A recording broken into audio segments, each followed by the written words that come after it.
नमस्कार. आज आहे आमच्या गावची यात्रा. आम्ही चाललो होतो गावाकडे. त्या गावापासून 60 किलोमीटर अंतरावर होतं आमचं गाव. कारण आमच्या गावची होती यात्रा. यात्रेनिमित्त आम्ही सकाळी लवकर उठून आवरून भराभरा चाललेलो होतो. हे आमच्या गावाच्या शेजारी तळं होतं. रोडवरून जाताना दिसलं. गावाकडची यात्रा 2 वर्षानंतर 3ऱ्या वर्षी भरली होती. हा गावाकडचा रोड लागलेला आहे कडचा. मंदिरापाशी कुठलीच घरे नाही आहेत. एकही घर दिसणार नाही तुम्हाला. मंदिर आहे डोंगरात आणि पूर्ण तुम्हाला झाडी आणि डोंगरच दिसणार.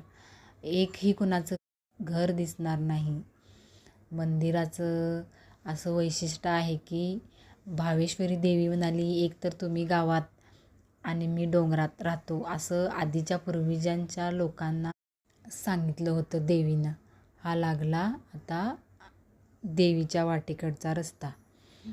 बघा, मंदिरात पोचलो. आता दर्शन वगैरे घेणार. हे पायऱ्या चढून वर गेलेलं. तिथं लोकांनी रात्रभर जागरण जेवण वगैरे केलेलं. रात्रभर बघण्यासाठी पण खूप छान असते. पण आम्ही सकाळीच आलो कारण आमच्या भावकीतली पण लोक तिथं असतात रात्रभर.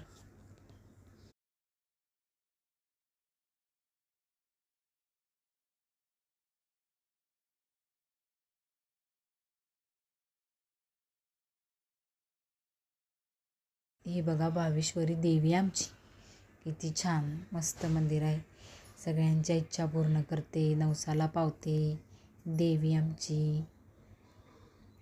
बघा, मस्त वाटते ना मंदिर. कमेंटमध्ये नक्की सांगा देवी कशी वाटली आमची गावाकडची. बघा लोक कशी जेवण करून जेवायला बसल्यात. असे आहेत असं आहे आमचं मंदिर. दर्शन घेऊन बाहेर आलेलो आहोत आता आम्ही जाणार आहोत गावात. गावात पण पालखीचं आम्ही आल्यानंतर आमच्या पाठोपाठ पालखी आली. बघा किती गर्दी आहे. पालखी डोंगरातून गावात आलेली आहे. बघा किती छान पालखीला सजवलेलं आहे. गजरे वगैरे घालून लोकांची गर्दी झाली आहे. नारळ